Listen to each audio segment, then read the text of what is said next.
마태복음 4장 23절에서 24절까지 말씀을 다 같이 봉독하겠습니다.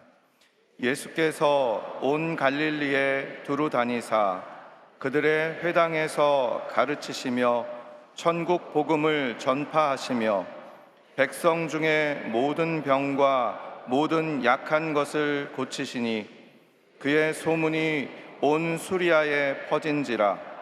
사람들이 모든 앓는 자 곧 각종 병에 걸려서 고통당하는 자, 귀신 들린 자, 간질하는 자, 중풍병자들을 데려오니 그들을 고치시더라. 아멘.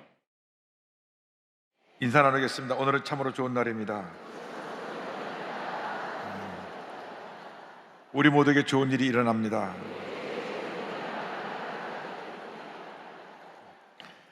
오늘 전 여러분과 함께 마태복음 4장 23절, 24절 말씀을 가지고 예수님께서 하신 일, 이와 같은 제목으로 함께 말씀의 은혜를 나누기 원합니다. 제목을 한번 크게 따라 주시기 바랍니다. 예수님께서 하신 일,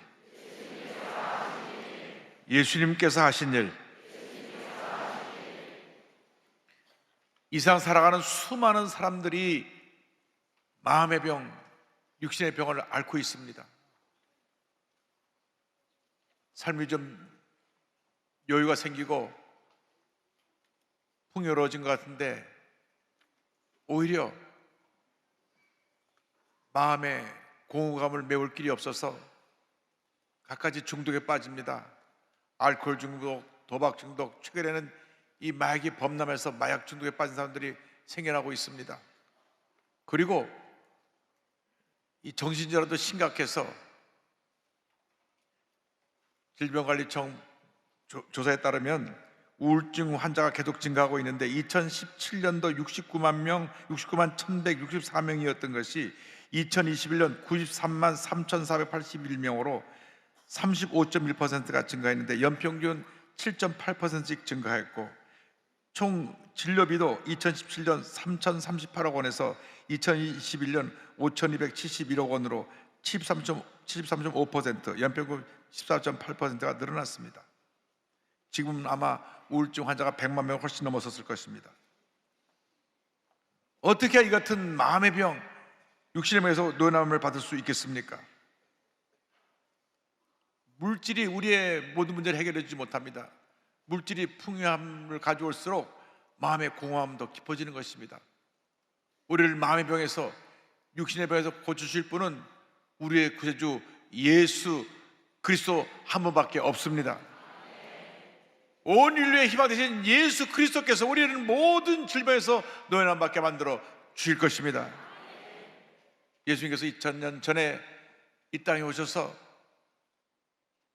절망에 처한 자에게 희망을 전하시고 병든 자를 고치시고 하나님의 놀라운 역사를 이루셨습니다. 십자가 달리셨을 때에 온 인류의 죄와 사망과 저주와 질병을 짊어지고 돌아가신 것입니다. 누군지 예수를 믿기만 하면 죄에서 노연함 받고 가난과 저주할 짐에서 노연함 받고 주님 안에서 복된 삶을 살아갈 수 있게 되었습니다. 예수께서 이 땅에 오셔서 하신 그 사역, 그 중요한 사역을 마태복음 4장 23절에 세 가지로 설명합니다. 주님께서 하나님의 말씀을 가르치시고 정복음을 전파하시고 많은 병을 고치셨습니다. 먼저 하나님의 말씀을 가르치심에 대해서 함께 생각해 보기 원합니다. 마태복음 4장 23절입니다. 예수께서 온 갈릴리에 두루다니사 그들의 회당에서 가르치시며 천국복음을 전파하시며 백성 중에 모든 병과 모든 약한 것을 고치시니, 예수님께서는 이 땅에서 말씀을 가르친 일에 힘쓰셨습니다. 만물의 영장인 우리 사람은 평생 배워야 되는 것입니다. 배우지 않으면 우리는 이 경쟁사에서 살아남을 수가 없습니다. 사람이 죽을 때까지 손에서 책을 놓지 말라고 하는 말이 있습니다. 끊임없이 배워야 합니다. 우리 육체가 어린 아이로부터 점점 장성한 어른이기까지 자라나는 것처럼 우리의 마음 세계도 지식을 점점 쌓아놔서 자라나야 되는 것입니다.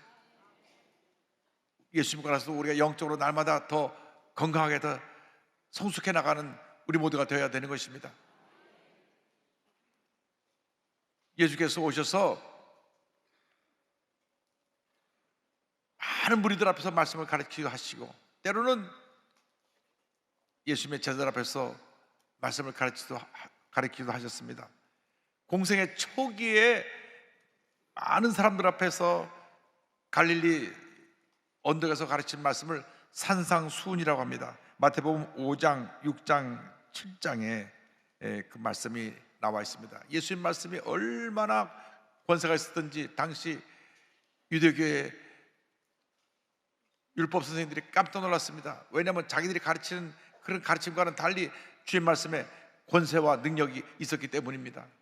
그런데 마태복음 5장, 6장, 7장에는 모든 하나님의 백성이 어떻게 살아야 될 것인가, 오늘날 그리스도인이 어떠한 모습으로 살아야 될 것인가를 주님께서 가르쳐 주셨습니다. 특별히 너희는 세상의 소금과 빛이라고 말씀하셨습니다. 마태복음 5장 13절 14절입니다. 너희는 세상의 소금이니 소금이 만일 그 맛을 잃으면 무엇으로 짜게 하리요? 후에는 아무 쓸데없어 다만 밖에 버려져 사람에게 밟힐 뿐이니라. 너희는 세상의 빛이라 산 위에 있는 동네가 숨겨지지 못할 것이요. 주님의 가르친 말씀대로 우리는 소금의 역할을 잘 감당해야 되는 것입니다. 소금은 음식이 부패되는 것을 방지하고 음식의 맛을 내게 하는 것이 그 소금의 역할입니다.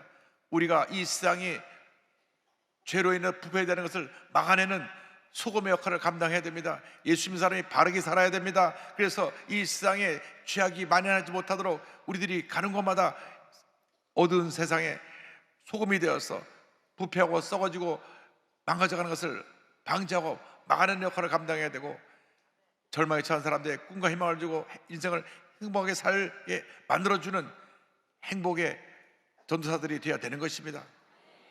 음식에 소금이 없으면 맛이 없듯이 우리의 삶에 주님이 주신 기쁨이 없으면 삶에 의미가 없는 것입니다. 여러분이 가는 곳마다 사람들에게 꿈과 희망을 주고 기쁨을 주고 주의 사랑을 나눠주는 주님의 일꾼들이 다 되기를 바랍니다.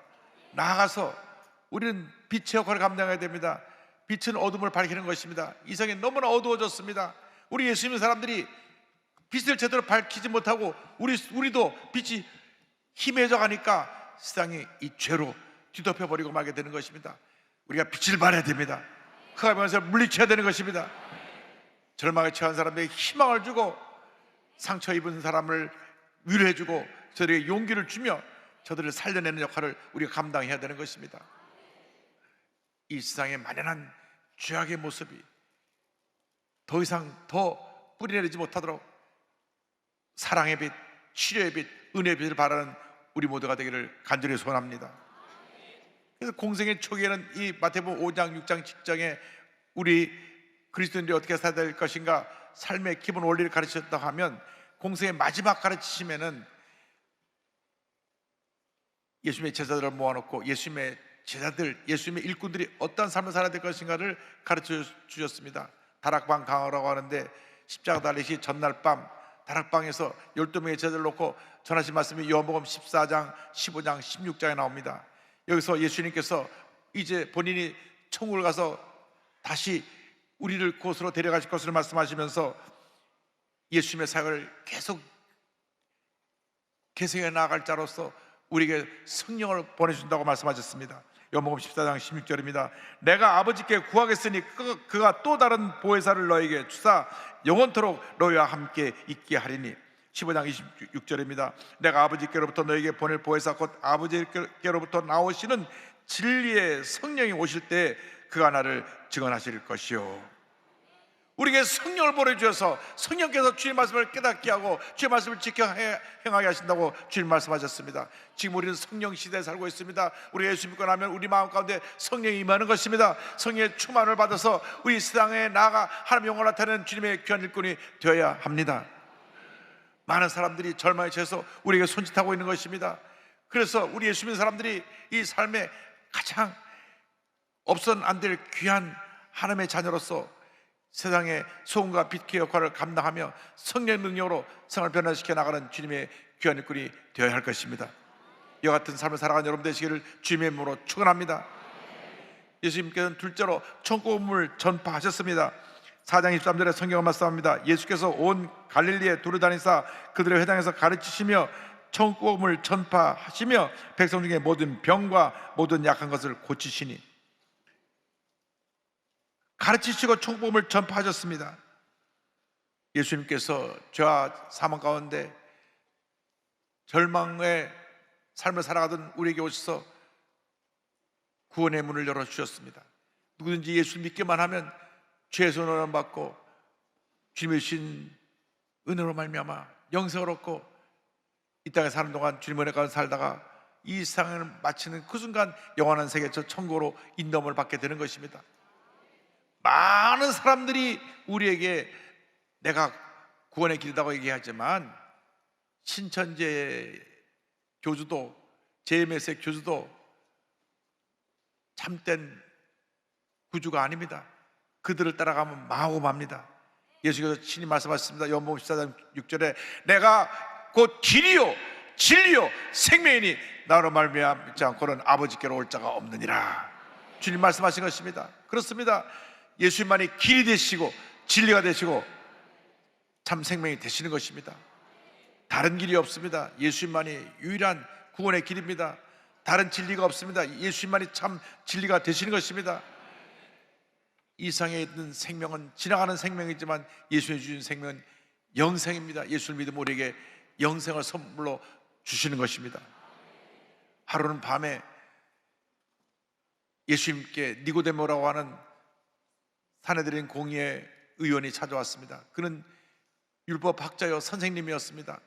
사내들인 공회라고 하면 당시 이스라엘의 최고 권력을 갖고 있는 그 70명 공회 의원인데, 우리나라로 말하면 국회의원과도 같은 분인데, 이분이 사람의 눈을 피해서 밤에 찾아왔습니다. 본인이 사람들로부터 존경받는 율법학자였고 선생님이었고 사내들인 공회 의원이었지만은 그 마음에 무언가 채우지 못하는 공허한 마음이 있어서 그가 예수님의 소문을 듣고 나니까 예수님께 가는 자는 모든 문제가 다 해결했다는 얘기를 듣고 예수님을 찾아온 것입니다.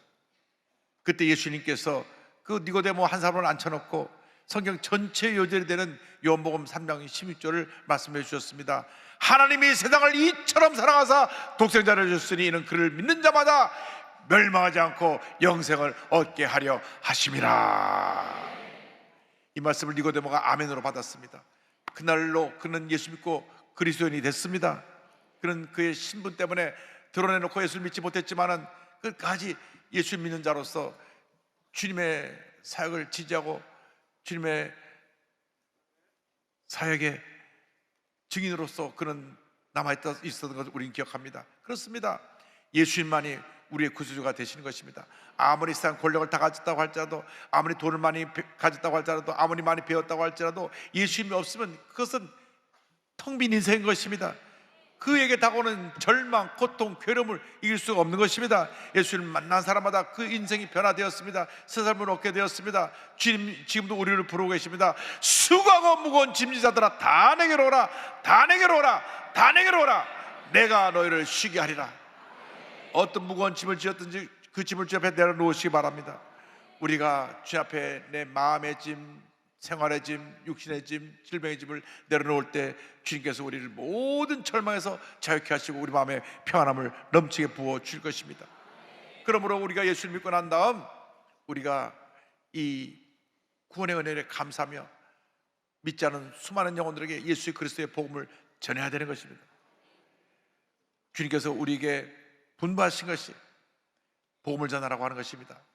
마가복음 16장 15절입니다. 또 이르시되 너희는 온 천하에 다니며 만민에게 복음을 전파하라. 만민에게 복음을 전파하라. 복음의 진으로 살아가는 여러분 모두가 되기를 바랍니다. 올해 우리가 5만 명 전도 목표를 놓고 열심히 전도하는데 지금 5월 말까지 약 5천 명 정도 전도를 했어요. 아직 멀었습니다. 갈 길이 멉니다. 아직 박수 칠 것은 아니고 우리가 앞으로 5만 명씩 10년 동안 우리가 100만 성도를 이르기까지 복음을 전하자고 했는데, 제가 최근에 책을 한 걸 읽으면서 내 마음께 주님께서 주신 말씀이 있습니다. 북한에 있는 2,500만 불쌍한 영혼들을 위해서 기도해라. 이지성이라고 하는 작가가 쓴 1만 킬로라고 하는 책인데, 그 책은 선교사님이 북한에서 탈북한 사람들을 인도해서 중국을 지나서 라오스를 거쳐 태국까지 인도해오는 과정을 이분이 따라다니면서 다큐멘터리 형식으로 적었습니다. 그래서 그 과정에서 붙잡혀 다시 끌려가기도 하고, 또 넘어왔다가 인신매매로 팔려가기도 하고, 그 많은 우여곡절을 겪으면서 이 선교사님이 수많은 사람을 구해냈는데 그걸 다 기록했어요. 그런데 중국에서 북한에서 탈출해서 중국을 거쳐 라오스, 태국까지 오는 데가 1만 킬로미터입니다.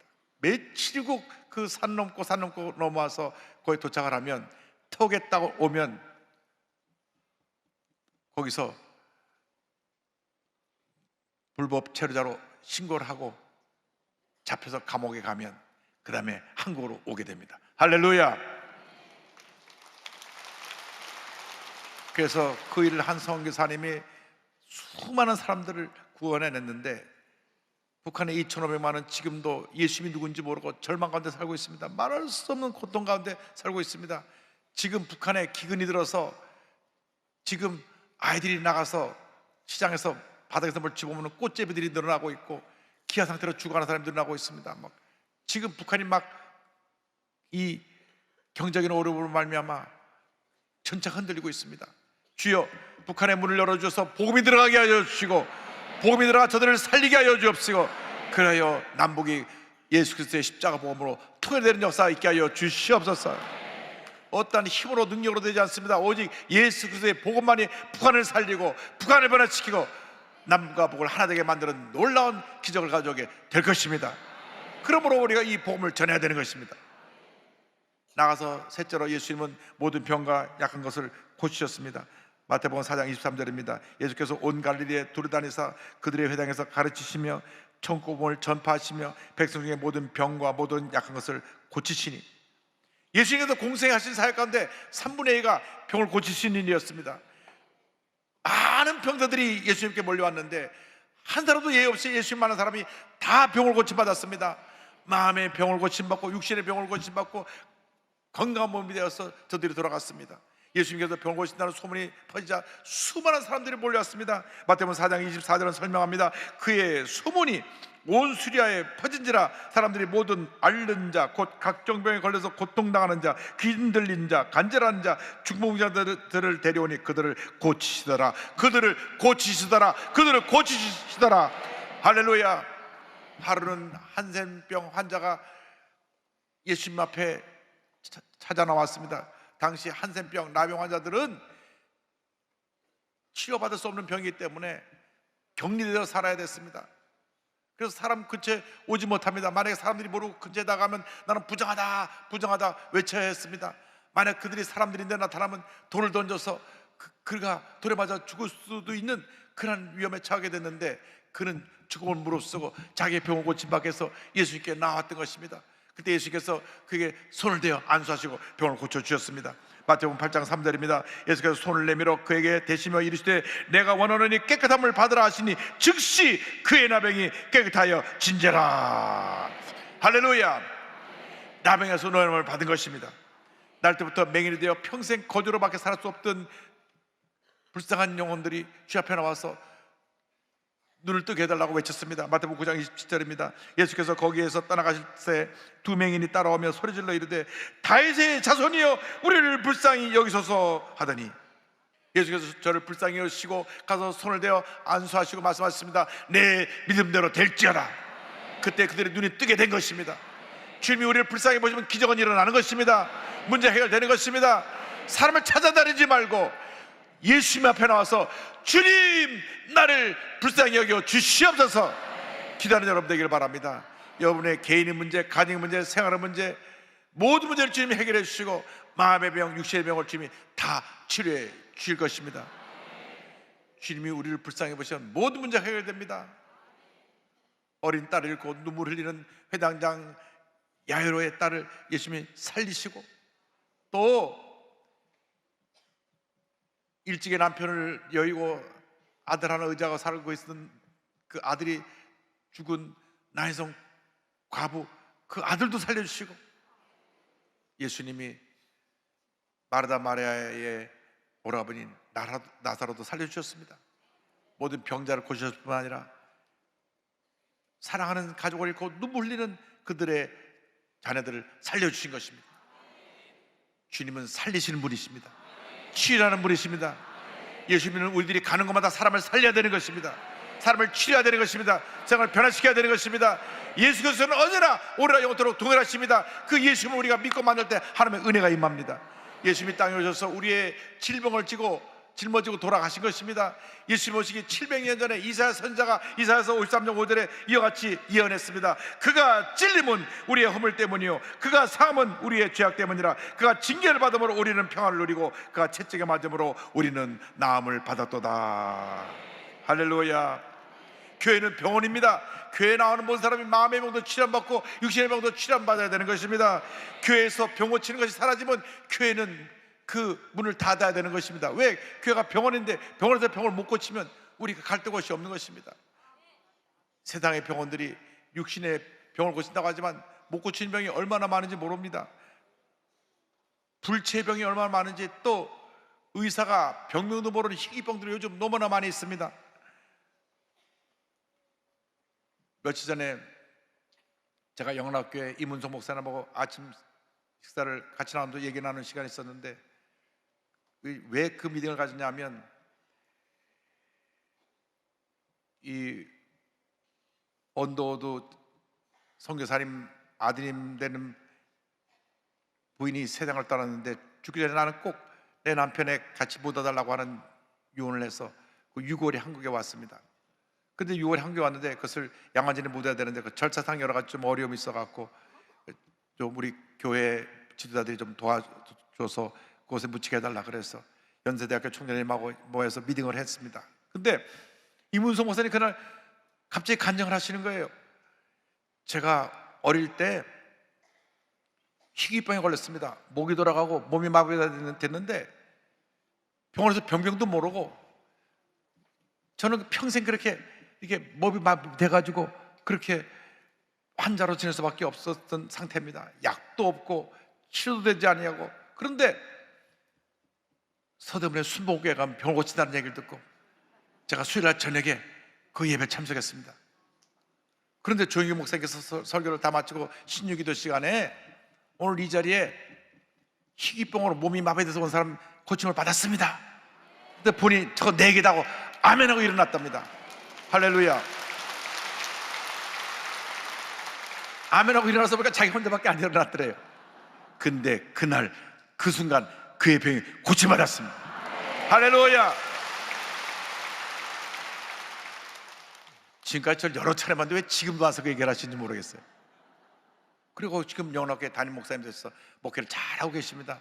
저렇게 훌륭한 목사님으로 그때 저게 소년 지금으로부터 약 57, 8년 전에 치료받은 얘기를 간증한 얘기를 듣고 제가 큰 은혜 받았습니다. 주님은 살아계십니다. 주님은 변함이 없습니다. 예수께서는 어제나 오늘이나 영원토록 동일하신 것입니다. 문제는 우리의 믿음입니다. 예수님은 변함이 없는데 우리의 믿음이 약해진 것입니다. 예수님 당시 옷자락에 손만 대도 병이 고침받았습니다. 믿고 나와서 내가 믿습니다 할 때 모든 병에서 노연함을 받았던 것입니다. 그런데 우리는 그 믿음이 없어가지고 주여 고쳐주시옵소서, 안 고쳐주면 병원 가겠습니다. 아예 약을 사다 놓고 감기가 왔을 때 열 펴놓고 지금 39도인데 지금 고쳐주시옵소서, 아예 안 내려가네, 약 먹어야 되겠다. 아예 그러면 차라리 처음부터 하나님 지금 내가 감기 걸렸는데 약 먹고 빨리 낫게 해주십시오, 그렇게 하고 약을 먹든가 아니면 기도로 낫든가 해야 되는데 그렇게 우리 믿음이 약해져 가지고 우리 삶에 많은 문제가 있는 것입니다. 여러분, 강한 믿음의 사람들이 되길 바랍니다. 그렇다고 해서 병원에 가지 말라는 건 아니고, 병원에 가야 될 때는 또 하나님께서 병원을 통해서, 의사를 통해서 또 병을 고쳐주시니까 우리가 어떤 것을 통해서도 고침받을 수가 있는데, 중요한 것은 예수님은 불가능이 없으시고 예수님 치료자가 되시고 전지하신 하나님이 되신다고 하는 것입니다. 예수를 믿고 나갈 때 하나님의 은혜가 임합니다. 그래서 예수님이 우리에게 임하면 우리가 예수님 안에서 영원히 살 때까지 범사가 다니며 강건하게 되는 요한삼서 2절의 축복이 임하게 될 것입니다. 사랑하는 자여, 내 영혼이 잘됨 같이 내가 범사에 잘되며 강건하기를 내가 간구하노라.